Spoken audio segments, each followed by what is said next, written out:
Hello, welcome to the 19th episode of HorseSpirit Arts Gallery's The Artistic Spirit.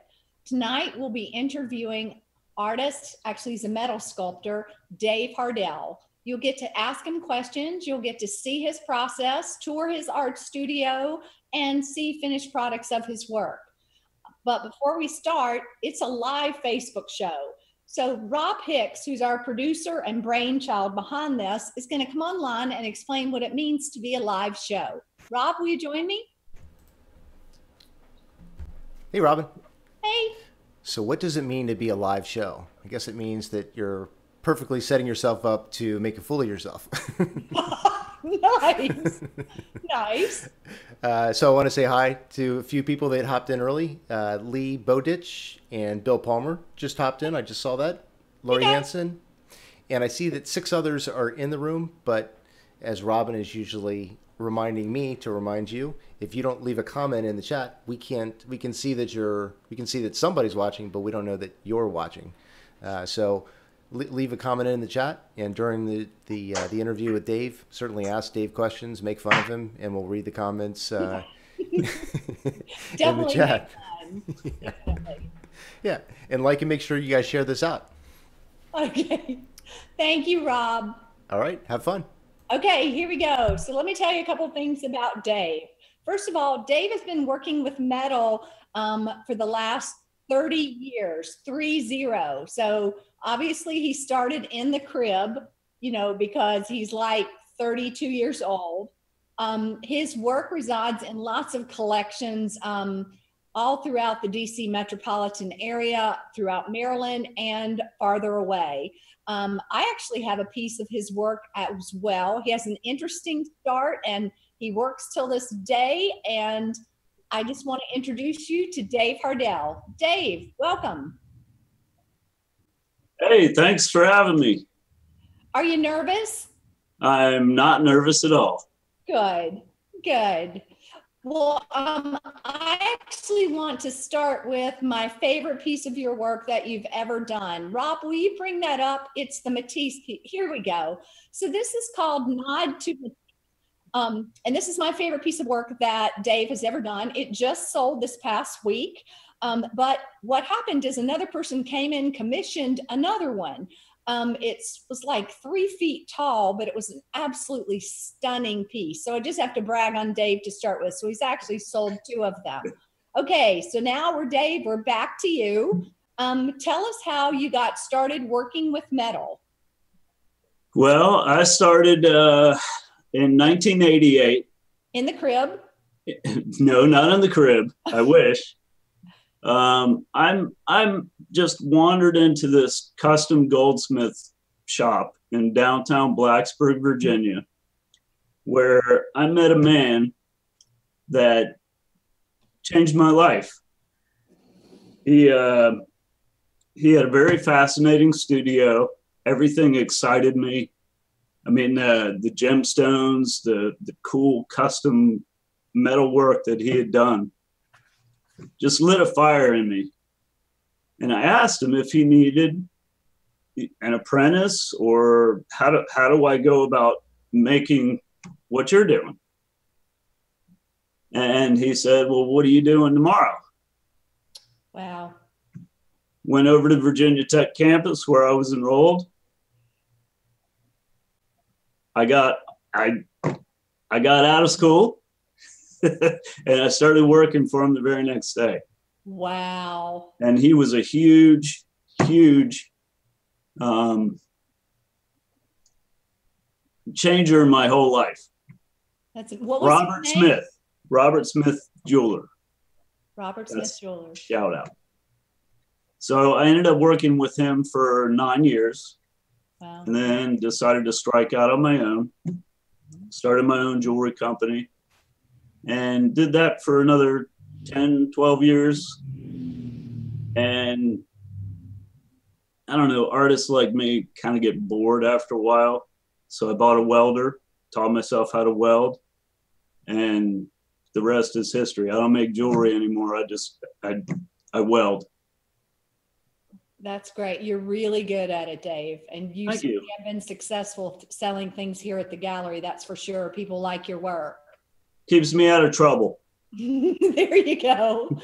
Well, how about if now we go and we're going to see your studio that Rob filmed, and you can tell us what we're looking at. All right. That's a lot of the inventory I have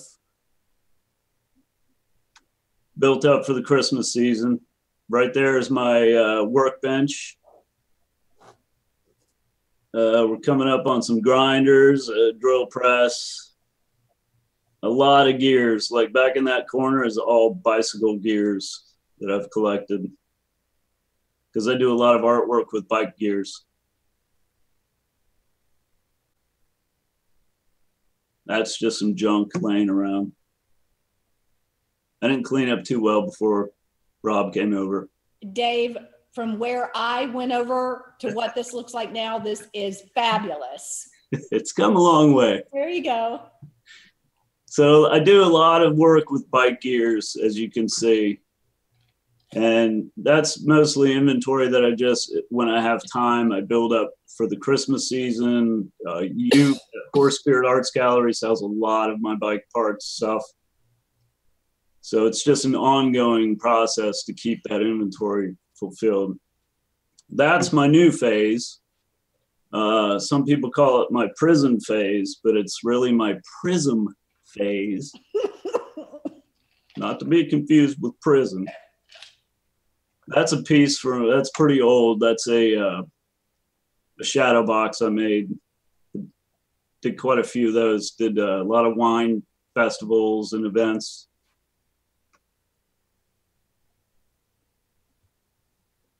That's my bed. I don't know why we have a picture of my bed, but we do. Well, you made the headboard. I made the headboard, yes. I added some lights, made it kind of cosmic-y or whatever. It looks very cool. So Dave, tell us about why metal? Because there's a lot of other things you could have worked in. Well, I tried wood. Wood and I don't get along. I don't know. I don't know what the draw was. It was something about like heat and flames and getting dirty and loud noises, and it just kind of spoke to me. Well, okay. Okay. Oh, Rob says some people are asking you questions. Oh, this ought to be rich. So Bill Knapp just joined. Charlene is here, and Iris is also here. Iris Grendler and Beverly. So Hey, for the guys. comments, Beverly says great inspiration story, and Charlene says nice bed frame. And Lee Bowditch says the exact same thing I did when I was at your house. Says kind of Barry White headboard. Didn't I say that? Wow. That's his wife. Yeah. And then Bill Knapp said, love the shadow box. Cool. Thank you, guys. Thank you for chiming in. Well, I think now we should go and take a look at your process, and now you get to get dirty and burn and solder things, and you can tell everybody what they're looking at. I will try to do that. Okay. All right, so here I'm trying to piece together a new sculpture that you saw previously on this. This one's very similar, but it's not an easy process. There are a lot of steps that you have to go through, and you got to get the balance right. And I mean, there's just a lot to it. And I only have two hands, so I got to like balance stuff. I got to check it and make sure it's like in line. in all directions so it flows. So there I'm adding another prism to the, I think I got one more after that one. It's a time-consuming process, but it's so relaxing. I mean, you don't see any sparks flying. It's very quiet. It's calming. And to me, that makes it even more enjoyable. That is really cool. But like I said, there are a lot of steps. I mean, that's just part of it. I mean, the painting process is it's really time consuming, because I have to mask certain things off. So I paint one part one color and another part another color. So there I'm cleaning some gears, and that's a whole different headache. You got to scrape all the grease off, then you got to wipe the grease off. Look, you're getting dirty. I'm getting dirty. Oh, I live dirty. Well, that didn't sound right. I know what you meant. So then you soak them overnight, and you got to scrub them. So it's almost more work to clean the gears before actually making a sculpture and painting it. So it's all a process. Yeah. I don't know. It's enjoyable. So there I'm grinding the base for that sculpture with the prisms. Mm-hmm. And that'll be a high polished stainless steel. That's so cool. And that's the beer fridge. Every artist needs a beer fridge.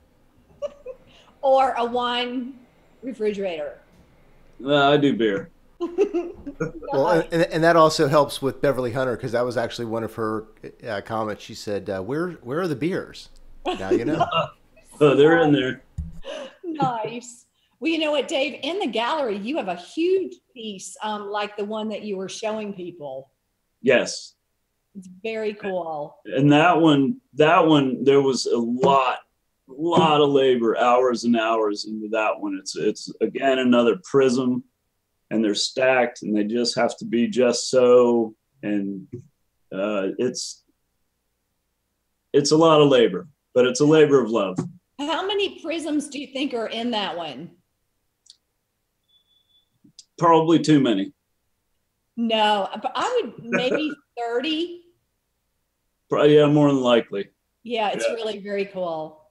Very cool. Well, how about if Rob pulls up pictures of some of your work and you tell us what we're looking at? All right, I would be happy to. That is a piece that I acquired from one of your other glass artists, Chris Gercio. And she wanted me to make a frame for that. And it turned out great. I love it. It's one piece that I own that I will never get rid of. That's really cool. You make collaborative piece. A lot of the artists in the gallery. Yeah, we do a lot of collaborative stuff. I mean, that's the beauty of HorseSpirit Arts Gallery, is you've put a network together with all the artists so that we can collaborate. And, you know, I mean, sometimes I need some wood components for a piece, and I go to Jim. Yeah. If I need glass, I go to Sarah Pick, or I go to Chris Gercio. I mean, it's a collaborative thing. It takes a village. There you go. I love this piece on the screen. That's a new one. That will probably be at HorseSpirit in the next few days. Love the colors. Yeah, it's bright, festive. Now what are we looking at? Those are made out of recycled faucet spigot heads, or spigot faucet handles. And I make a whole series of just random flowers. You never have to water them. You can put them outside, inside. Nice. Nice. I also do a lot of functional pieces. I do a lot of functional pieces. So like this is an example of a napkin holder made out of bicycle gears, recycled.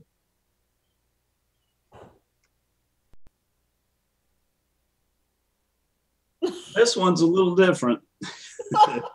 And this is not in the gallery. This is not in the gallery, but it's available through the gallery. This is a recycled wrench toilet paper holder.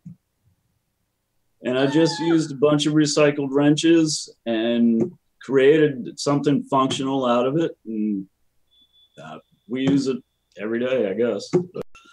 Thank you for sharing. Sorry. Also, another piece.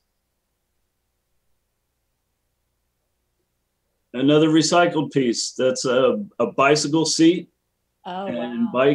bicycle handlebars that are made into a longhorn steer, I guess you'd say.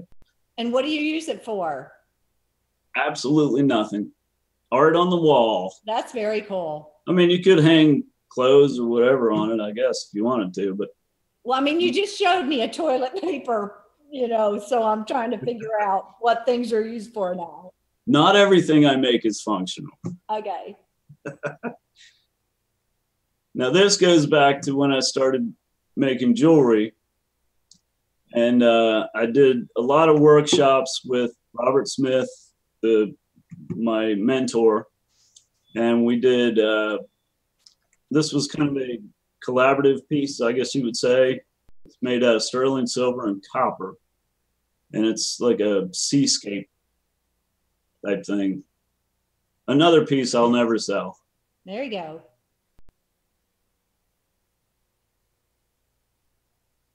That is made out of all railroad spikes. And another functional piece, it's a candle holder.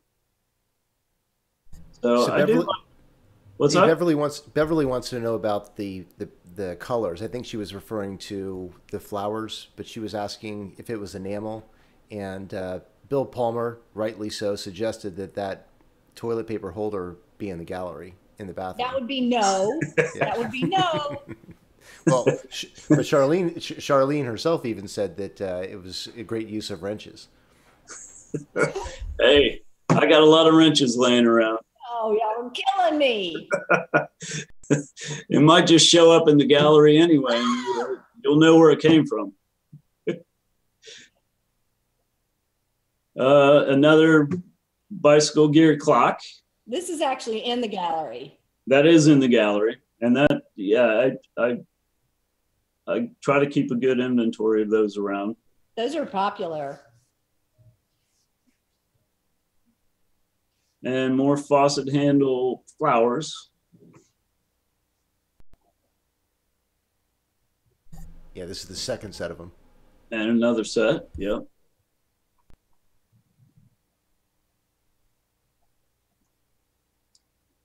And again, these bicycle gear clocks, people like them. And you can make them in different colors for people because they've commissioned you to do that. Any different color. I mean, it's up to the customer. I do spider webs.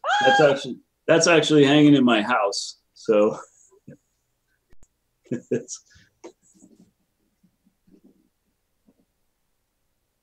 then I also make functional furniture. That's beautiful. So that's my dog and my coffee table. That's beautiful. I also do hooks to hang stuff. And those little faces, sometimes you make earrings. I do, and you are the only gallery that carries those earrings. They are very popular. Well, good. I just want to clarify for the viewer that in the gallery, I've chosen not to carry functional work. You know, there's lots of places that do that. So candlestick holders or, you know, some of the other things Dave has shown us. Except for the clocks. Well, I do carry the clocks. That's absolutely right. but there's lots of other stores on Main Street that carry those types of things. So I try and have just strictly art that's beautiful, but I do find that people use it sometimes, so you never can tell. Absolutely. But you will also not find the spider web in the gallery. No. No, this would be no. This would be no. So, hey Dave, one thing. So Lee Bowditch just made a comment, and I'm now kicking myself for not taking a picture of it. But Lee says, "What about the dog gate?" And I should have taken that picture of it yesterday when I was at your house, but the spider web gate. No. The dog gate out in your backyard. For your Yeah, dog that's a spider web. Oh, okay. Yeah. Well, Dave, tell us, what would you say to somebody who wants to get interested in doing the type of work that you do? Get out. No, I'm kidding. Dave! I'm kidding. No, you've got to have it in your heart to be a full-time artist. I mean, it's not something that you choose to do. I think it kind of chooses you.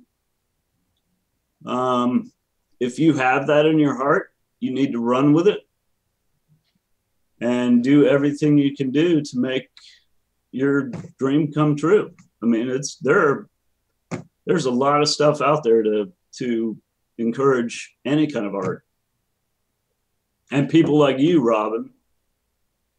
Well, you have certainly had some health setbacks, and you just keep working, even though the doctors tell you should take a break. I'm stubborn. No. All right. Yeah. So is there anything else in terms of tools and things you would tell somebody to get when they first get started? I would say when you first get started, buy the best tool that you can afford at the time, because you can always upgrade once you figure out whether that tool is necessary or not. If it's necessary and you're going to use it every day, buy the best you can get. It'll make life a lot easier. It'll make it more fun. I mean, if you have to work twice as hard with a tool that kind of works, it's not fun. And that's what this is all about. You got to enjoy what you do. So would you say you enjoy what you do, Dave? I love it. That's funny. That's funny. Well, what else would you like people to know about your artwork, about you, about your passion for art? I would say, you know, I'm quirky. I've got a pretty good sense of humor, I think. Yeah. A little twisted, but a little bit. That's good. It is. That's good. I think the key to life is you got to find something that you really love to do, and you got to roll with it. And that's pretty much what I've done. Well, I have from to day tell one. You are one of the most enjoyable artists that I have in the gallery. You are so collaborative with people. You have a wicked sense of humor that's a little bit twisted sometimes, but very, very fun. It's clear you love your wife very much, which is so endearing. I couldn't do it without her. What's that? I couldn't do it without her. Lee Bowditch. Shout out. Is she around? Can you bring her on screen? I don't know. Where is that girl? Where she is. Lee, where is she? Headbutt. Headbutt. Well, I will say also, Dave, thank you so much for helping me clean the gallery out after the flood. In case, well, how could you know? For the audience, after the flood, it took, I guess, about 10 days before we could even get in the gallery. And we got in there twice, and we had about 2 to 3 hours to clean the gallery out. So we were desperately trying to get things out because the mold was going to ruin the art. And Dave worked so hard. He went on both trips that he actually had to leave in an ambulance from being overexposed to. Wait, why are we telling this story? Because you're a good egg. This is not good. There's Lee. Hi, Lee. Now, Lee, didn't he have to go to the hospital in an ambulance for working too hard? Yes. No. Yes. Yes. Helping to clean up the gallery. It was a scary day for everybody. But that was a team effort. Yeah.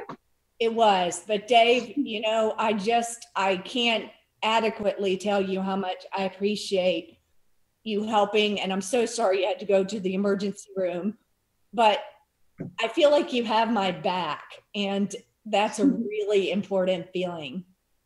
We're here for you. Well, I mean, that's the family environment you've created. I mean, It wouldn't be possible without people like you. I gotta go make dinner. Bye. Okay, bye. All right, Dave, anything else you want to add? No. Okay, you've been a lovely guest. Thank you so much. You're welcome, and thank you. Thank you, Bob. Bye. Bye. Okay, guys, for everybody else, next week we're bringing on a jewelry artisan, Carlos Zepeda.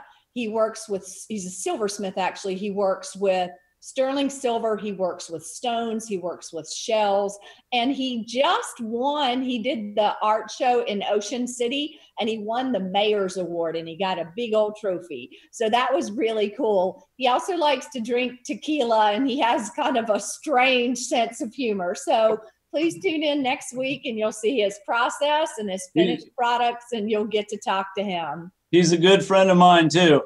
Yeah, he's a good guy. All right, guys. So I will see you next week. It'll be our next to the last episode for this season. So please join us 7 o'clock next Thursday night and to meet Carlos Zepeda. I hope you have a wonderful evening. See you next week.